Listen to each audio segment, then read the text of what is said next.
Cutter. My team has been in the region shuttling between capitals. We're now very close, very close. We could bring some of these sausages home very soon, but I don't want to get into the details of things because nothing is done until it's done. And we have more to say, we will, but things are looking good at the moment. Now, we're here today to talk about fentanyl and how we can do more to save American lives. Fentanyl is likely the number one killer of Americans aged 18 to 45. And it's an issue that's hurting families in every state across the nation. And curbing this crisis is something that every American can get behind, Democrat and Republican. That's why tackling this opioid epidemic is part of my unity agenda.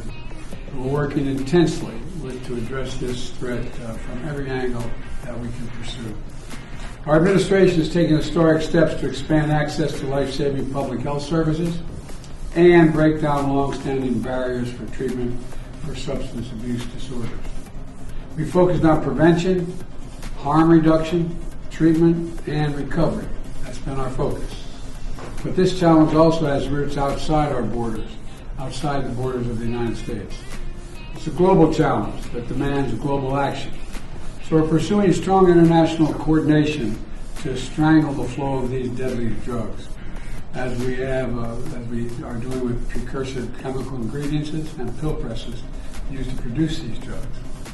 Last week in San Francisco, we made important progress with both China and Mexico to strengthen our efforts to address this scourge. During my meeting with President Xi, we took a critical step of resuming counter-narcotics cooperation between our two countries. It was one of the important things we agreed upon. In 2019, China essentially stopped direct shipments of fentanyl from China to the United States. But in the years since, the drug trade has evolved. It's moved from finished fentanyl to fentanyl components, like chemicals and pill presses, that are shipped with few controls from China to the Western Hemisphere. Chemical cartels use these components to manufacture these illegal substances and smuggle them into the United States. So the United States is going to seek to work together with China to target the fentanyl components. As a result of our recent diplomacy, China has already taken steps to shut down companies dealing in illicit trade of precursor chemicals. We're not just going to trust what this is happening. We have to verify it, and that's going to save lives, we believe. While in San Francisco, I also met with the President of Mexico. Together, we committed to expanding law enforcement cooperation and intelligence sharing to better disrupt the flow of fentanyl and dismantle the violent chemical groups that traffic synthetic drugs in our communities. We've made record seizures of fentanyl at the border this year, intercepting these dangerous drugs before they can get into the United States to do the damage.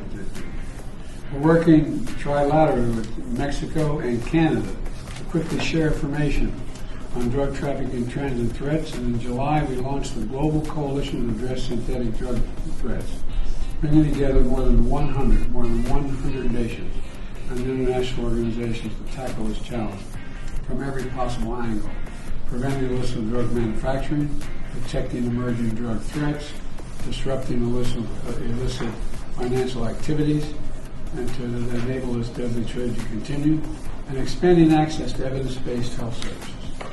We have so much more to do, though. We're not kidding ourselves. I called this meeting to make sure we're doing everything we can to keep building on the momentum of last week. How can we accelerate our efforts and make sure that we're delivering real results for the people that are being hurt so badly? Congress also has to step up in this fight. Start by passing my supplemental budget request for national security priorities, including significant resources to help stop the flow of fentanyl into our country, as well as funds to strengthen support services for people struggling with fentanyl impacts.